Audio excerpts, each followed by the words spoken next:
All right, so I'm super excited to be here with Drew. Goes by Drew FBA online, and appreciate you being here, man. Yeah, thanks for having me, man. Looking forward to it. Yeah, so first thing I want to do is I always like to dive into the origin stories, how people came across Amazon. I think I was watching an interview you did. Now, this might have been a couple weeks ago, so correct me if I'm wrong. I don't remember what stage you were at or crossroads, but I do kind of remember you were selling pools during COVID, and that kind of like opened your parents' eyes type of thing. Do I have that correct? And elaborate on that for me. Yeah, a little bit. So I got sent home from school during COVID. It was like March of 2020, and I was Okay. supposed to go to grad school. I have like pretty traditional parents, so they wanted this Yeah. like whole job route. They wanted me to go to grad school, that type of stuff. Got sent home. I was supposed to go there. Then I decided I didn't want to go to school anymore. I wanted to get a job, and that didn't really play out great either because COVID was happening, and I didn't have a ton of work experience. So I was applying to jobs, couldn't get anything, and I joined some reselling group I'd found on Twitter. It was like $50 a month or whatever. I don't remember what it was at this point, but they were saying go to Dollar General, go get this Clorox stuff and stuff like this, and I was like, I'll try it out.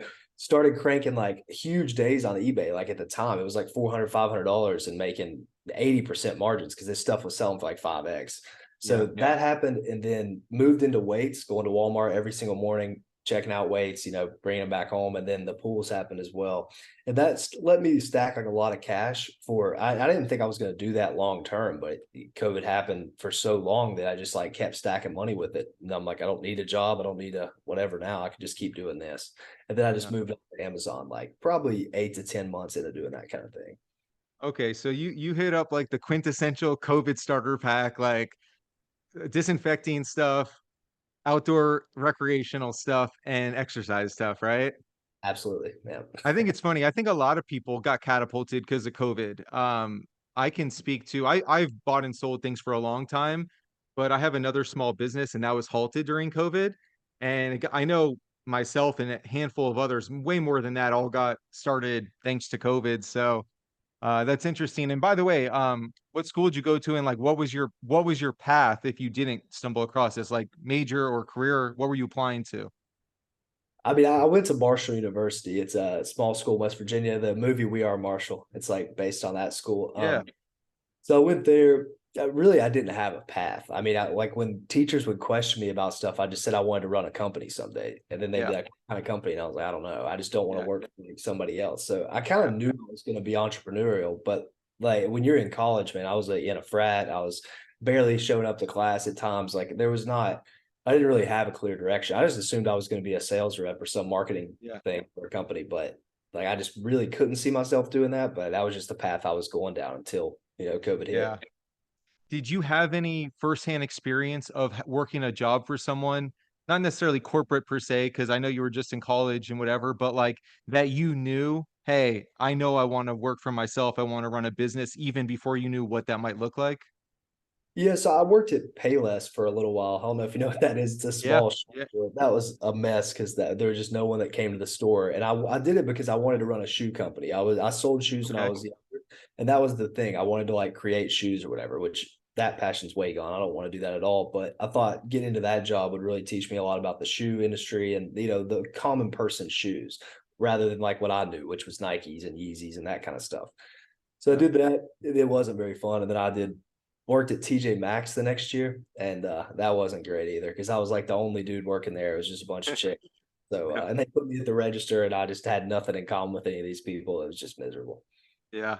Let me ask you before we move topics, because it's kind of like a hot debate, and I'm 35, so like I really like tapping into the younger generation too. Knowing what you know now, I know not everyone becomes an entrepreneur, Amazon seller, etc. What do you think about going to college, necessary, worth the money, that whole kind of debate?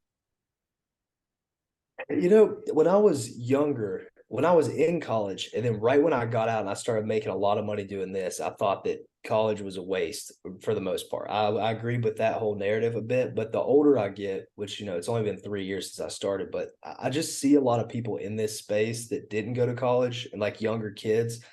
And I think that they lack a lot of development socially and just all this different stuff that I wouldn't have had if I skip college. Like I developed all my social parts and like risk tolerance and all this type of stuff in college. So I think for the money aspect, whether it's the best thing for your life, I don't know if that's necessarily the best, but for developing those social skills, developing just different networking skills and things like that, it just puts you really far ahead of the pack if you take advantage of it, which not a lot of kids do. But I was trying to be in social groups. I partied a lot. Like whether Yeah. that's the best thing or not, it still taught me a lot that I just noticed that kids just don't have these days. A lot of these, especially when they come into money quickly. I'd already like I'd spent money on stupid stuff in college, to a small scale, but now I don't spend money on stupid stuff. I don't Yeah. have an inclination to do this type of stuff, which I think it's an easier way to get it out of the way. But my parents did pay for my college, so that's a lot Yeah. different. If you have to take out debt to do that, I mean that to me that doesn't make a ton of sense, but it's tough. I think about that a lot, and I really don't know what the best answer is necessarily. Yeah, I mean, I think it's one of those things, there isn't a one size fits all, but I'd like to add my 2 cents just because 'cause I'm like it's funny, like, I feel like the Amazon space, skews young, or at least what I see online. So being 35, I feel like an old head, and I like to, like, drop some knowledge because I've had 10, 15 years to think about this, and it's like I completely agree with you. For me, college, learn to manage money, time, responsibility. I didn't learn shit. I went to UCF, University of Central Florida. It's a average college in Florida. If I came out in debt, I would have said it was money poorly spent. So it's if you can go to college with minimal debt, no debt, and you don't know what you're gonna be there for, just to grow as a person and have a great time, some of the best years of your life, I'm all for it. If you're someone that is gonna come out 100K in debt for a general bachelor's degree and you don't even know what you want to do, and by the way, I don't think any 18-year-old knows what they want to do. I'm 35. I don't nobody knows what they want to do. To the thought is and the degree is going down in value and the cost is going up. If you're going to be an entrepreneur, I don't think it's necessary, not a one size fits all. That's a conversation for another day. But while we were there, and being that you're relatively soon out of college, I thought it'd be interesting to pick your brain. So, conversation for another day. But I think you got a good head on your shoulders the way you answered that. Yeah, I mean, you're 100% right. It's not the best ROI on your money too if you're going to come out in debt, because the Right. way that I've kind of framed this as well is if you, let's say that you have $40,000 and $30,000 from your parents or from something that you just like have to put towards college. I mean, imagine how many businesses you can start with that much money. Yeah. Like you can start these, like you can run TikTok ads and start some type of shop for like Oh 500. yeah. I mean, are you really going to fail like 200 times in a row? Like probably Right. not. So, Not if you keep showing. If you show up 200 times, you're gonna win. Like no yeah, doubt. You know. impossible to lose. So that's what, Yeah. if you're an entrepreneur and you have some kind of money like that, that like if I could have took the money from college and put it into, I would probably be a multi-millionaire by now. No. But If I've thought about this, if I could go back in time, I would have scrounged up enough money to buy a home, rent it, do the house hacking thing, buy a home in a college town, have the college experience, don't actually go to college and party if you want, whatever. Again, if you're getting to college for free, sure, might as well go, right? Reap all the benefits. Have your friends pay your mortgage, party, live with them. 2 years later, rent out your room to a fourth, do it again at another one. Time you're 30, you're a multimillionaire, like literally, like, and it's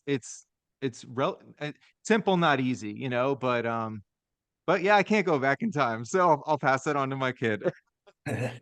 So cool, man. Well, anyway, so all right, so let's hop back towards Amazon a little bit. So, like a lot of people, start with eBay, hop into Amazon. When you started doing that, um, tell me through like the early days. Was it RA? I would imagine, based on what you were saying, and then like, how did you transition to OA? What did those early months look like? yeah, it was a lot of RA, but the way that I did it then was just so much different than what is kind of around now. So like online arbitrage and retail arbitrage, like I didn't even know those terms. I was just joining cook groups or whatever and just buying tons of like Amazon to Amazon flips or like stuff that was like going out of stock quickly.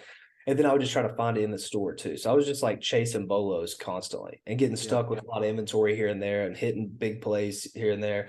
That was kind of the whole, probably the first 8 months I was doing Amazon. And I had good success with it, but I didn't realize that you could, find a bunch of coupons to get something cheap and then sell it at retail or above retail a little bit and then make money that way. I Right. just, there wasn't a lot of people talking about it back then. So I just didn't even know that that was a thing. But eventually I moved into that after a while. Okay. And like, do you remember like what was your trajectory as far as like, what type of sales were you doing per month, let's say from, I don't know, the first couple 6 months or something like that. Do you remember? When I was on eBay, I was probably doing like 30, 40K a month. And then I moved to Wow. Amazon and I started, yeah, and talking back on it now, it's huge compared to like what a lot of people start with. But I was just Yeah, you doing didn't know. it. Yeah. And then at Amazon, I was probably like 25, 30K a month because I would just have those days where I'd sell through like all my inventory and then I'd have no sales for the rest of the month because I was doing all Yeah. FBA as well. So, and that was fine for me because I could make like $3,000 in a day and it would work out for like, two Yeah. weeks. So yeah, that was how that was at the beginning. And then I joined Arbitrage Ops, which is like a big group. I'm always a huge advocate for those guys. And they just opened me up to like a huge new thing. And then right after I joined there, within like 3 months, I was up to like 60, 80, 100K. Just because they just introduced me to like arbitrage, which I wasn't sure about before. No, that's awesome. I love that you basically just kind of submerge, you threw yourself into the mix and just bet on yourself to figure it out. By the way, when you started during COVID and eBay, like how much money did you have to allocate towards this? Yeah, so when I graduated, I had like $1,100 in my bank Okay. account like that, and I didn't even know what a credit card was. So Yeah, I I, I love it. knew I knew that like you could that what a credit card was, but I didn't know how it worked. So I thought that when you had $1,000 balance on your credit card, you needed to pay it off. You couldn't have like more money on the credit card than your bank. Like I just was not. My Yeah. parents just raised me to not like take loans and take big credit card debt. So I just didn't even know about that stuff. Yep. So I didn't Yep. even have a credit card for like 2 months in. So I was literally just using the cash, buying stuff, flipping it, and whenever I got the money back, I would make it. And then I Yeah. ended up picking up with a credit card like a $1,500 limit, and I used that for the rest of the year. So Yeah. I bootstrapped my way to pretty high sales value at the end of the year with just $1,500 credit line, and then Oh the yeah. I think if more people didn't have access to credit as beginners, they might not be in a worse spot. Like it's such an easy crutch before you really know what you're doing. I mean, you have a good head on your shoulders clearly, but like um that's interesting. And yeah, your parents sound like the very traditional like, you know, credit is and obviously I'm not knocking your parents. So many yeah. parents or people are like this, credit's bad, credit's bad. It's all about I'm not an advocate for or against it. It's what you do with it, and it could be used properly or incorrectly. So tell me about like, if I'm not mistaken, you're doing 150K, 200K months these days. Is that accurate? Yeah, around there, a little below at this point, but that's just because I Okay. haven't spent a lot. Next month it'll be up there. Yeah. Okay. So what's the difference between doing 50K in a month, 100K in a month, 200K in a month? Like what does that look like? Or is it just a skill set and really it doesn't look that different? Like tell me about that because I'm genuinely curious. I'm someone that right now I'm around like 60K a month. I do have a business outside of this.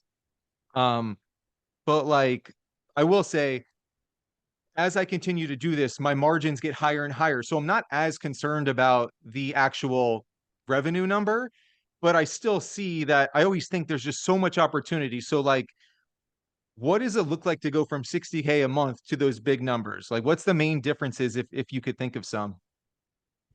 Yeah, I mean, capital is obviously a big one, and like your access to credit and things like that. But Mhm. yeah, the main thing in terms of like how you're going to get there, I think, is just learning more. Like, there's certain things that happen in business that like things just click. Like something will happen where it just clicks, whether it's like on Amazon or anything.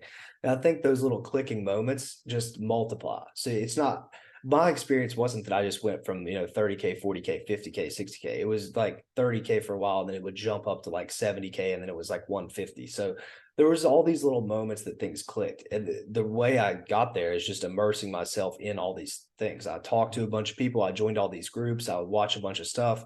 So I would just learn things because that was just the only option. I just surrounded myself with so much information that like something was going to click eventually, and that Yeah, is what happened. But on top of that, yeah, the capital, and then there's just way more problems that come with it too that people don't talk about because that's not the pretty part. But right.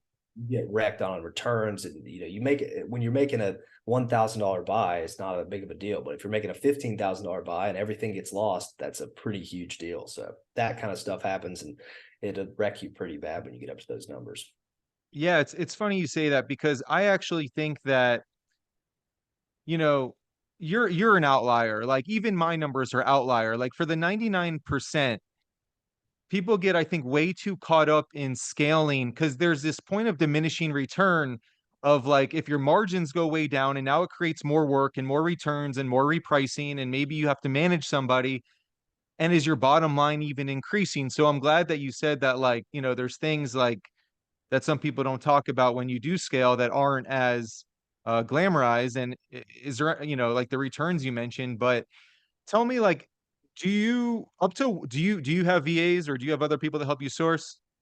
I had 3 VAs that all sourced at the beginning of last year, and then I Huh? fired 2 of them, and I just converted one to like an admin VA because I just realized that I think sourcing is very like the toughest part of the business in terms of like grasping the whole thing and then trying to find certain things. So the VAs just weren't doing the job that I could do. And I was Okay. using my time to do stuff that I didn't really need to do, like dealing with, Yeah. putting tracking numbers in somewhere, dealing with reimbursements and that type of stuff, which I think you can offload that to a VA. You get way more money on their time, like guaranteed, like that they have a job and then you Yeah. can source yourself. So that was how I did that. And I'm still just the one admin VA for now. And I don't really plan on expanding anytime soon at all.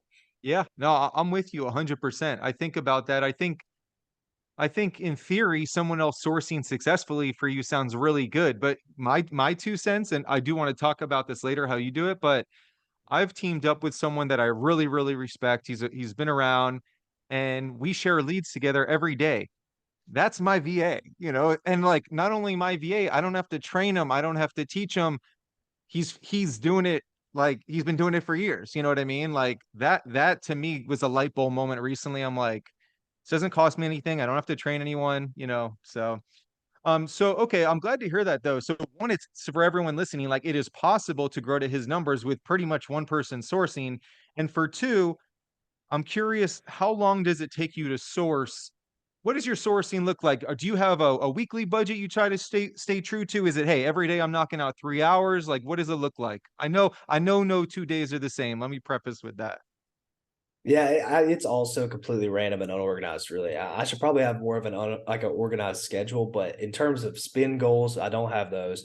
Okay. Hours I work, I don't have that. I mean, some days I'll sit here at the computer from 8 a.m. till 8 p.m. pretty much. Yeah. Like I'll take breaks in between, but it's not like I'm sourcing the whole time, but just like here and there because I'm talking to so many people. I Yeah. run like a small group of people that I'm like coaching them, and they're always asking questions, and then they might ask a question that inspires me to go try to find stuff, or like I'll Yeah. talk to a bigger seller and he'll send me a lead, and then something will happen. So like dedicated hours to sourcing, like just trying to find stuff, probably like 2 hours a week, but I'm sourcing basically 60 hours a week, probably in other ways, but I'm not as much like hard focused on it anymore because the day is just not structured very well. But like that's just how I like my day. It's not a lot of pressure. I have relative routine, so I just stick to Yeah. that.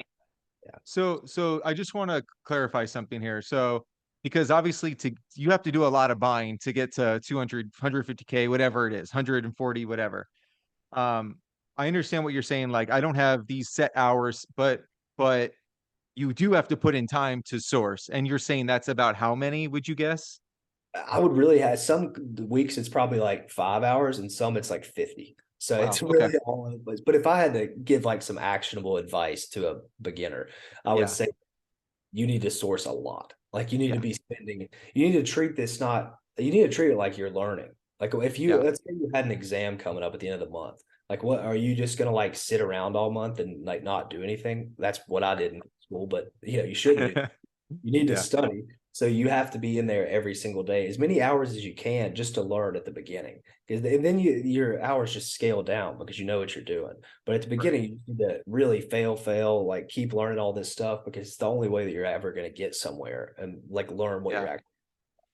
actually. I really, I grasp everything you're saying. I agree with it. And something that I think it's a good opportunity to point out. I'm curious your take on this. I'm like, you're in a little bit of a different situation because you did this right out of school and COVID and things like that. Someone a little bit older who's been working like a full-time job and they're trying to get out of that or a side hustle. For me, based on what you just said, hour-wise, I know what I put into it, and most people, it's a very front-loaded thing. And if you can get to a certain point, you don't need to quit the day job. You can put in a couple hours, nights, weekends, mornings during your job and literally maybe make more than your other job, but you can also get there so much faster by not quitting the day job. I think so many people want to run away from a job they hate, but like they don't understand the full complexity of like cash flow tie up and stuff like that. So I don't know. I just when you speak like that, and I know I put in, I'm probably like 2 to 3 hours sourcing every day right now, but I could see where that can dwindle, right? I'm still in like that trying to grow and grow. I just like do you ever think about when people ask like, hey, should I quit the job? What are your thoughts on that? Yeah, never quit. I always tell people just don't quit. I think there's these people that was like Wall Street Playboys. They released a bunch of like information on like crypto and ecom and all this stuff like years ago when I was in college. And their rule was like 2 times your income at your side hustle to quit, to like quit your day job. And I think one huge reason that they mentioned was that you're just not going to go back. You're not gonna, once you get on that side hustle income, you're gonna learn that working for yourself is way better than working for somebody else. I mean, you've already Yeah. taken the step to get there. So I think that I would keep it as long as possible. And people don't understand too, like you said, the capital of Amazon. Like this isn't a Right. business that's going to get you rich. You're not selling something that's like pure profit in your pocket every time you sell Right. something. You're reinvesting so much money. So how much money are you really making? How much money net after everything? How much money is coming home to you? It's a very, very difficult business. So I always am a big advocate of, keeping your job for as long as you can. Even though I've never even really had one while I've done this, it's just I can Yeah. see how I just started at an easier time. I was lucky. I was fortunate to be in the situation I was. Yeah. No, I'm completely agree with that. And I want to talk about that while we're on that topic. I always like discussing cash flow because I always like to say to people, if I tell you I made 10 grand profit this month on the items that sold, my cost of goods sold, it's not that I didn't make $10,000, but I have money tied up in product being shipped to a prep center, on its way to Amazon, floating around in the Amazon space, sitting on their shelves in escrow. Like it's not that I'm not profiting, but you don't get a paycheck of $10,000. You know what I mean? So did you have to figure out cash flow? I mean, you started right out the gate pretty strong with your eBay stuff and you only use cash, but like, have you systematized it? Like, I take this percentage from myself or a salary. And if so, like, how did it take you a while to figure that out? Or like, what's your deal with managing cash flow? So I lived with my parents for probably 9 to 10 months after I graduated. So I had so small of Yeah, expense. I was spending like $200 a month on stuff. So love it. that I let love me that. stack Yeah. a lot of cash. But then when I moved, I moved like to around 2 years ago, and I realized I probably need more money. I've never had like a system for it, I guess, but I do have a bit of a system on accident. And I kind of follow like the profit first thing. I just Mhm. made a tweet about this today. I told someone about what I do to a similar question to what you just asked. Like, I take out X amount for me per month. I'll invest a little bit. I'll put some in crypto, and then I'll have some money just to burn on something maybe random, whatever it would be. And it's kind of like what the profit first thing is. Like I've got almost the exact same thing they say, but I don't read any books, so I didn't take it from Yeah, that. I just like I got naturally you. that because hold on, I don't live a very expensive life either. My monthly expenses aren't too high. So just Yeah. I think that's great. Old head here coming in again. Live below your means. Like live below your means, people. I especially to the like I said, there's teenagers and young 20s thriving with this. And I'm like, one of the things that I always think about is that yes, Amazon is a business, but it's especially if you're doing arbitrage, especially it's a business, but it's also kind of a job you created for yourself because nobody's going to buy your arbitrage business. There is no exit. So can you create courses? Can you take that money and park it in appreciating assets like rental properties, etc.? That's the name of the game, in my humble opinion, because this is a business on paper and taxes and stuff like that, and it's your own thing. But it's not, like no one's coming to come offer you 2 million bucks based on your, annual profit and stuff like that. So live, man, I'm such an advocate. Live simply. I've seen, especially again, to the old head thing, I see so many people, job they don't like, they get married, now they got the mortgage, now they got 2 cars, they're used to a certain lifestyle, and by the time they're 30, there's no hope of them going for their dreams. And it's unfortunate, but that's very, very common. And so if I can give one piece of advice to all you young bucks, like just live simply for now. You'll have your whole life to make up for it, you know? I've So saw so many guys come and go, like younger guys. I was just thinking about it today. I went to Walmart and I just remember doing RA at Walmart with one of my friends back when I lived at home. And I haven't heard from him in like 2 years. And he was doing RA with me. RA, technically, we were just finding pulls and weights, but we were doing it every single day. You know, we were just grinding it out. And now he's completely out of that, probably has a job and does all this stuff. I've just watched so many people, they make all this money and they keep reinvesting it and they don't pull any profit out for themselves, and or whatever the situation is, they spend too much money. And then what ends up happening is you just kind of give up on stuff, prices tank on certain things, and you're stuck with a bunch of inventory that you're either losing money on or you can't get rid of. And then you just completely almost get like liquidated. Like it's yeah, a stock that fell to zero, or if like you're just done with stuff, and then you're like not going to probably get back into that business ever again. You know, you already yeah, have a bad taste in your mouth. So yeah, I think living below your means, making sure you take out money that you can actually see from the business too. It's like all very important, because you never think you're going to be that person that quits and that loses everything. But like mhm, those people are way more common than the success stories. So you're going yeah. to end up in that situation, especially if you're not aware that you could end up there.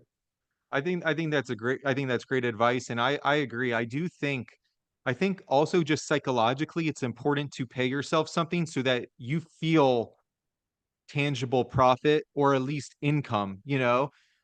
People get so caught up in scaling and scaling and scaling, and it's like not only that, it becomes much more harder mentally once you like to pull out money like, "Oh, I want to pull out 20K to put a down payment on a house," right? It's like we just justify, well, Amazon's this type of return over this, but it's still kind of the Wild West. So it's probably not a bad idea to take some of that money and park it elsewhere. But you were touching upon something, and I'm glad you did because I had a question for you. So we all basically have access to the same data. Amazon is not it's I always say it's simple, not easy, right? We all have access to Keepa at 17 bucks a month or whatever it is. Why do some people win and some people lose, in your opinion? And I know that's a loaded question. I know there's a lot of factors, but like, I feel like I have a good enough sense that, you have your finger on the pulse. Like what makes an Amazon winner versus someone that, like you just mentioned, like walk away from it?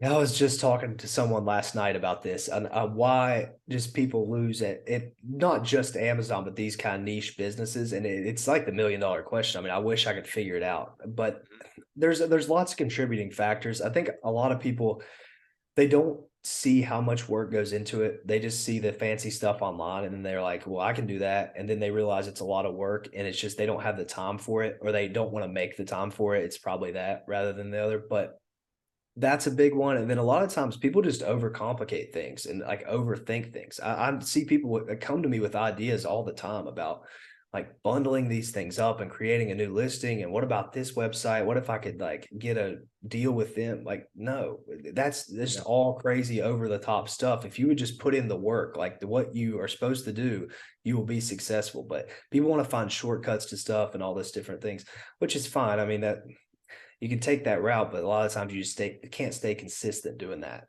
And I think Yeah. that's the main reason a lot of people just quit this type of thing. It's a lot on the top of it. I used to think it was really, easy, but it's not. And like you said, it is very, very simple, but it's definitely not easy. It's very hard to stay consistent. Yep. I couldn't agree more. I have this little equation that I thought of, and I mean it's so simple, but I mean it's just so true. It's like action plus consistency over an extended period of time, you can't lose at anything. If you start and you're consistent, how can you literally won't lose. It's done, right? Now, success is arbitrary and everyone has different definitions, but like nobody doing this is so much more arbitrage gifted or so much more intellectual or so much more advanced in math.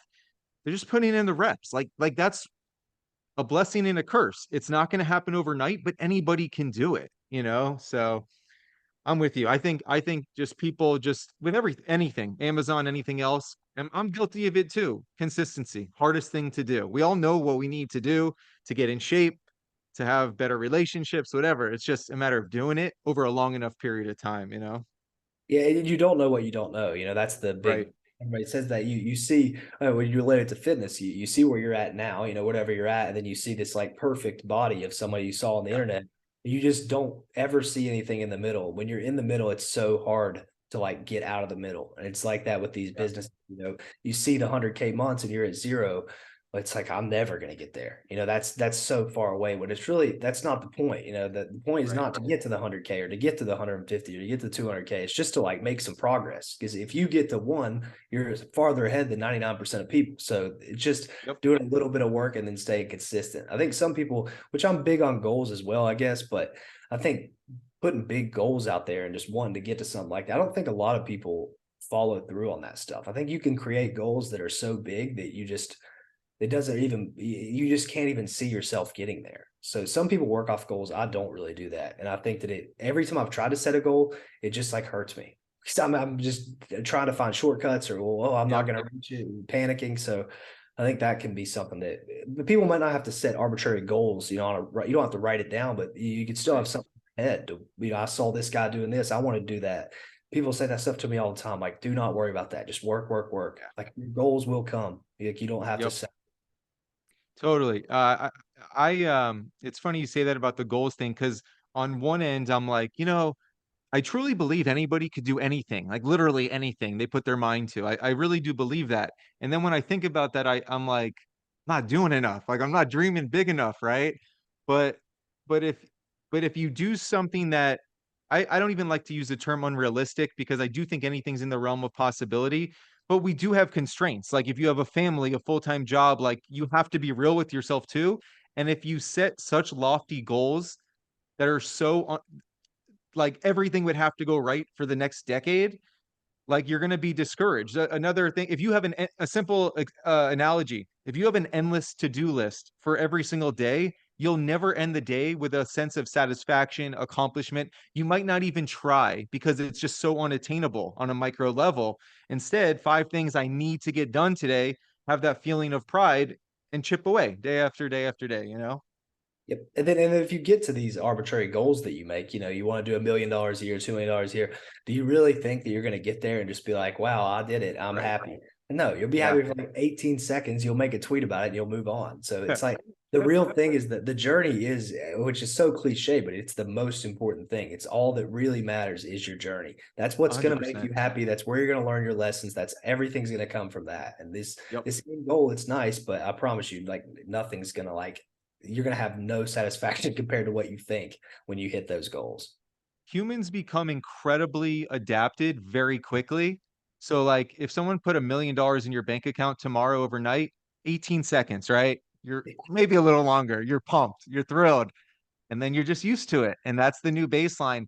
If it was just hitting the goal, every extremely wealthy celebrity, athlete, actor would all be the happiest people in the world. And obviously we know they're not, right? They're just humans like everyone else. So I think that's good insight. By the way, again, being younger than me, I'm curious what is your take on social media and specifically in the Amazon space? I mean, obviously everything has good and bad, but like if you had to like summarize your thoughts, have you thought about that? Do you think it does more harm than good, or like what is your take on that? Yeah, I guess I'm known as, I guess I've established myself as this guy that talks it real and keeps it real. And, I'm like a Yeah. down to earth type of person. And I think that the more I'm in this space, I mean, my muted list on Twitter is like hundreds of people long at this point because I think everyone tries to, I don't know if it's just the hustle culture and the Gary Vee type of stuff these days, but everyone's just so super positive about everything and that everything's fine and dandy and everything's easy and it's all going to be all right. But then you see the same people say they got wrecked and lost 10K the next week or something like that. It's crazy. It's just super hyper positive, and the world is just not that way. I'm not some pessimist, but I'm also just realistic. Like there's Yeah. hardships that come with all this stuff, and if you try to hyper positive your way out of everything, it's just not going to work. Like you're going to hit walls, and then you're going to get wrecked because you didn't do any planning. You're just, oh, it's all good. I'm going to just keep doing the same thing. Like Yeah. I don't know. It just throws me off a lot. But it's a lot of like immaturity, which I'm only 24. It's not like I'm some old man, but I can imagine with the guys over 30 got to be seeing this too. It's like that's the guys I like to talk to is everybody in their 30s and stuff because they're the only Yeah. ones I relate to. These young guys, they just have no direction. They have all these flaws that they definitely do not see. They just try to tweet and post their way through it, and it's just Yeah. Yeah, no, I hear you, man. I think that's also good insight. I think everything has pros and cons. You know, I think for anyone that's like on here, I think the best piece of advice I could give is like find people that you gravitate towards that you know, you vibe with, right? Like the guy I share the leads with. We're like the same age, both very similar mentalities. But like I'm not spending 30 minutes to go get certain angles of me walking around my house packing boxes a certain way. You know, like I should be sourcing and making money on that, right? And like, and I just think I've always, speaking of Gary V, for better or worse, I think one thing he did get right is authenticity always wins, right? And people see through the BS, people see through the stuff. And by the way, anybody that's growing their audience to sell courses or stuff, I'm not mad at that. That's another business model, right? But like, you know, just keep it real. Like that's what it is, you know, and that's fine. I'm not knocking that, but you know, I was gonna ask you actually also like what do you think there's any like misconceptions if you go back to being a newbie and like if I were just to go on social media today and just hear all the things about Amazon, you think there's anything that really sticks out to you like no, Amazon is not like this at all. This is a major misconception? Yeah, I mean, for one, the hyper positive that everything's like super Yeah. positive. I think that, but that's like almost every business model. It's just, Yeah. it's just how it is because people do want to sell their courses, and I get it. I mean, it is a way to make money. It's just that's the Sure. best way to sell it is to tell everybody, well, you ain't gonna fail if you buy my stuff, but Yeah. that's Yeah. the reality. Yeah. And then I think another one is that people think they're just gonna get rich, like get rich quick. Definitely not. Yeah. You're gonna get rich quick, and there's likely you're not even gonna get like rich. Like it's just a different. It's a capital intensive business, and there's lots that goes wrong, and there's lots that's out of your control. It's way different than any other business. So I think that it might be the easiest barrier of entry, but there's a reason that you don't see like millionaires walking around doing OA all the time. Like Yeah. none of like you don't see Yeah. people just doing that and then like having $1 million in their bank account. It's like very, very unlikely. Yeah. No, no, I think that's totally true. So speaking of that, you know, what's your plan with Amazon or, you know, speaking, you don't see millionaires doing that or whatever, like, is your mentality like, you know, as long as this is running good, I'm going to ride it out and then park it somewhere else, do other things or like, what's your thoughts on how far do you see into the future Amazon being successful for you? And B, like, what are your thoughts on other things you're so young in your life? Yeah, I'm gonna run Amazon like until the wheels fall off it, I guess. I mean, I'm gonna keep going. If it's making me good money, I know a lot about it. There's no point in like walking away from it at this point, but definitely gonna try to get into other ventures. Yeah. Trying to start a private label brand soon. I have pretty big hopes for that. I think the exit part of it, which is what you were touching on earlier, Right.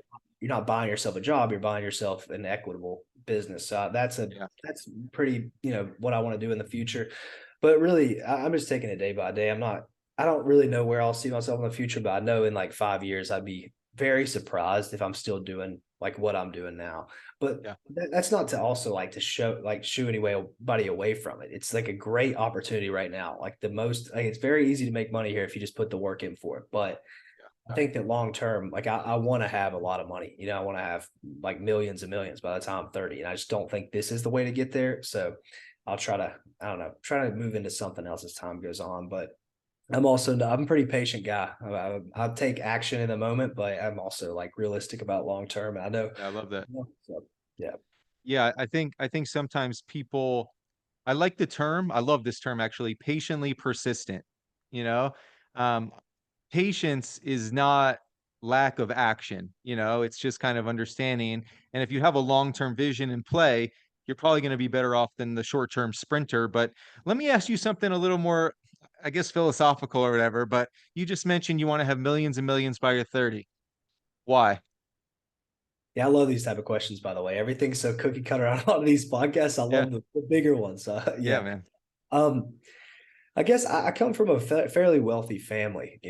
Like my dad makes good money and that kind of thing. And I know a lot of people where I grew up, like I had, relatively wealthy people around, but I kind of just I'm pretty competitive. Like I just want to I always tell people this, and whether I change my mind on this, I don't know, but I've been consistent about it over the years. I kind of just want to be like the richest person that like Yeah, if I meet somebody on the street, I just like to be like the richest person, not just, might not even be monetarily, but just the way that I carry myself and the way that I treat other people when I'm around it. Like, well, that guy just doesn't worry about money. He doesn't worry about any of that stuff. And I've tried to stay consistent with that. And I think that it leads to a lot of happiness for me and the people around me. So I just, why not make that bigger? You know, if I can pay for every bar tab when I go out with my friends, if I can pay for every date, if I go with a girl, all this stuff, and it doesn't even like scratch the surface of my bank account, I don't even notice it's gone, then I can just do cooler stuff with the people that I like really love and like enjoy to hang out with. And then, Yeah. it's better and better. Cool. No, I appreciate that. And for the record, I'm not coming at you at all. I love I would rather talk about that stuff than specifically Amazon all day long. Purpose, meaning, what the hell is all of this anyway, you know? I Like, love that kind of stuff. That's a great yeah. question. So no, that's cool. I did want to ask you something. I don't want to forget to mention this. I think you'd be a great person to ask. Did you ever, we were talking about capital, access to credit cards. Did you ever take out loans, Amazon loan? And if so, what is your general thought on them as a whole? I never did. No, it's because literally it's because I have no clue how they work. And like I Yeah. would have to have an interview this long with someone, be asking Yeah. them, get it. And I just have never needed it. Like I've never even came close to Right. missing a card payment. So to me, I just don't recommend them because I just don't meet a lot of people that really need them. Like I really don't. Maybe people do, and I know obviously people think they do because they're taking them out every day. I mean, I see people posting screenshots all the time, but I just am not big on it. I mean, if you can use it, if you're very versed in that and you know how to use it, then it's worth it. But you can get to where you need to go without doing that, I believe. Like I don't think that you need that huge influx of capital with a high APR to like get where you need to go. Yeah. No, that's awesome that you didn't have to do that. Yeah, I think it's interesting that that can ever be seen as like a flex. Like I'm not hating on it at all. And I've taken an Amazon loan. Um, but my whole thing was teach their own. But to me, it was pretty much basically, if my interest payment is this, do I know with certainty I can pass that by tenfold or, like literally tenfold? And I was like, oh yeah, I can do that. So to me, it was like kind of a no-brainer at that point in time. Um, so won't get into boring details, personal stuff, why, but anyway, yeah, but I'm glad to show people though it's not necessary to get to your level and not starting with a huge chunk either. So patiently persistent will get you there as well. Yeah, and you're much older. I mean, I don't know how old you are, but you're in your 30s. So, like, you have way more wisdom on this stuff than I do. So, and if I don't have that much, then the kids younger than me definitely don't. And maybe they think they do, but like, if Yeah, you're 21 years old or 20 years old, taking out a $300,000 Amazon loan, it's like, yeah, I don't know. Like, I guess yeah, maybe they have a good way to spend it. Maybe they're doing things right. I'm not knocking anybody doing that, but I just see that the risk there is just pretty absurd compared to yeah. your reward. Like, I don't No, know, but when you're older, you can make those calculated risks. Like, I think that you have so much experience that you probably can see things and like break it down really quickly on whether it's worth it or not. But some yeah, people are having trouble paying their credit card off and they take a $50,000 loan because right. they like, well, if you can't pay your credit card off, there's a Yeah. reason you're in the first place. I think a pretty safe blanket statement is that like you'll never get in trouble not taking a or a loan. You know what I mean? So like if you think about it that way. But yeah, no, not a one size fits all, but anyone in their early teens, like, man, you could live on like $200 a month, live with mom and dad as long as possible, stack it away, you know? Yeah, and you don't have to. Another thing too that you like all the capital you need is at your fingertips. I don't know where I heard this. I'm kind of quoting somebody on this, but you don't need a loan necessarily. Like you can go ask your friends, ask family for money if you really believe in what you're doing and get a way lower rate on that and keep that stuff way tighter. If you like you Yeah, have friends, you have family, if you really believe in what you're doing, you can ask them. Like you don't have to click some button on a computer. You know, if you're this young kid that needs like 10K to start this business, you can find that money. It's there if you really want it and you're ready to, like take the mental stuff that's going to come with that. If you owe people this money, you can do that. And that's going to teach you way more too than just like clicking buttons like that at that young age. So I've never had to do that either. But if it came down to that, I would be more inclined to do that. I would just put yeah, more responsibility on my back. Like, hey, I need 10K for this. Like, I'll make sure I pay you back with this much. And I think that's probably a better journey to go on if you're younger instead of, yeah, putting in the hands of Amazon anyways. yeah, no, totally. By the way, I should have asked you this earlier. If you don't mind sharing, what's been your experience with like margins as you've grown to the numbers you have? Have you have you like been willing to sacrifice for, I know again, not a one size fits all, but are you willing to take less percentage for the low hanging fruits, generally speaking? Or like, at eBay, you were doing 80%. I imagine you're not doing 80% when you're doing 150K. Do you mind sharing like what that looked like as far as, did you maybe get to that level at a decrease, but now that you're at the same sales, but now you're better, so you've been building up the margin? Like, how has that looked for you? Yeah, when I first started hitting the 150, 200K month range, I was doing a lot of shoes and clothes and stuff like that. So my margin was obviously not great. It was probably like 8 to 10% net, which I didn't even know that at the time because that stuff doesn't update in real time. You learn Yeah. that later on down the line.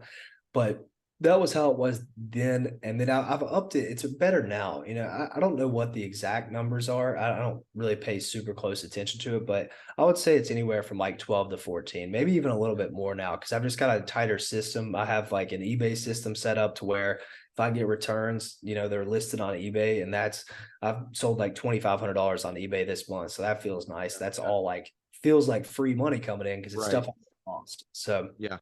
yeah, Yeah. No, totally. and that's my perspective. I'm not exactly sure, what to even say on that. If you should try to keep a high margin or if you should go for the volume, because the argument of going through for the volume and lowering your margin, I mean, your cash back really means a lot in this business. So if you can rack up 5K a month, 10K a month in cash back, you can break even on your business and live a pretty good life. Yeah. So Yeah. if you're making even 5 to 10%, you're making really good money. And I talk to a lot of bigger sellers, and that's a lot of the ways that they think. I just saw someone the other day talking about something that was like max 2% ROI, downside -1, but he was getting like 3% back. So is it worth it that it's not returnable?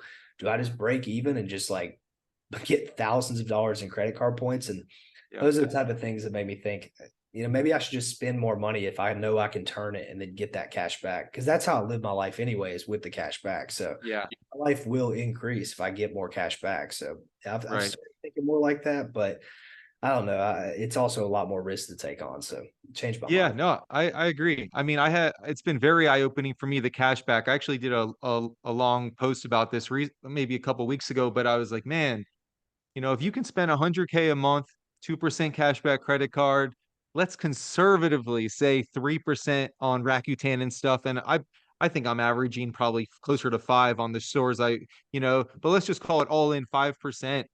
Five grand a month if you break even on the goods. But now you're exposing yourself to 100K. You're banking on the fact that the cashback sites are gonna come through and that Amazon's not gonna take all your money and run. None of which I think's like a major concern, but you are a little dependent on these third parties. So, but in theory, I think it's incredibly smart. I think that, I mean, this is just a theory, and this could not age like extremely well, but I see in the future, I could see people getting into this business for that. Like Yeah. there's going to be people that come out here with like a better credit card, whatever it is. Maybe they have like a 3%. I know Mhm. the PayPal card I use, it's 3% cash back when you go through PayPal. So cards like that provide like even more cash back. I think that you'll have people with large amounts of cash that just want a really good return on their money. And just like you broke it down, if you can get 5% back on that spend and you can like compound that each month, I think it's Yeah. pretty appealing if you can set it up to where there's not a lot of returns and there's not a lot of headaches, and that people are just going to take less margin because that cash back is like non-taxable, I guess. Some people say, some people don't. And then, you know, Yeah. it is appealing. I think that it's a large, large part of the business. And I'll probably run this business just because of that for like as Right. long. No, and the thing is too, if your goal is to break even, you can find products in a fraction of the time. Like how many times do we look at products, there's not enough, not enough. Well, all of these are enough now. Every sale they're enough. So I think that's definitely an interesting thought. And so that I'm glad if nothing else, so there's a PayPal credit card where when you check out with PayPal, you get 3%. Yeah, it's called the PayPal MasterCard, I think. I'm gonna check that out. I've been using the City. It's a common one. The Spark Capital? Yeah, Yeah. it's 2% back on everything, but you have to pay everything in full every month, which I don't mind. But okay, because I use PayPal a lot just to avoid cancellations. That alone, I'll start I've doing that. I've plugged so many people on that credit card. They don't have a referral link, but if they did $500 to sign up, I probably could so much money this year because people Yeah. like randomly tweet me and say, "Thanks for tweeting this out. I signed up for it." I'm like, Hell man, yeah. I had a referral link, but they don't have any. Like, very simple card. It's 2% on everything, 3% when you check out with PayPal. Not a very good limit, pretty high APR, but like I just pay it off and go, and then it's Right. transferred back into your PayPal balance, and you go with it like that. Um, Okay. it's Cool. the best Yeah. card I've found because people think, if you break it down, you're using a 2%, 3%, it's only 1% more, but it's not. It's like 50% more money. Right. Yeah, Right. like it's a lot of money in the long run, which I don't think people really understand that. So you're getting Yeah. so much money back, 1.5 times money back on your what you would normally get, which adds up massively if you're spending, $1 million a year or whatever. Yeah. I was doing, as you're saying this, I'm doing simple math. I'm like, I'll probably spend, let's just call it 600K this year. At 2%, that's $12,000. At 3%, that's 18,000 for no extra work whatsoever, you know? So, It's a no, huge that's, difference. Yeah. yeah, I think man. my goal this year, I think, is like 45, 50K cash back this year. And Cashback. I think the PayPal card is just going to largely attribute to that. That's awesome. Yeah. Cool, man. Listen, I think this has been great. I think you are super impressive. Got a great head on your shoulders. I think you'll achieve whatever you want to. I mean that wholeheartedly. Like you, I've been around enough people that you can just tell it when they got it. And like, I really think you got it and you got a good head on your shoulders, man. So I appreciate your time and where can people find you? I'm Drew FBA on Twitter and Drew FBA on Instagram as well. And I appreciate the count mores as well, man. Yeah, man. Awesome. Thanks for being here and I'll talk to you soon. All right. All right, sounds good. Bye, man.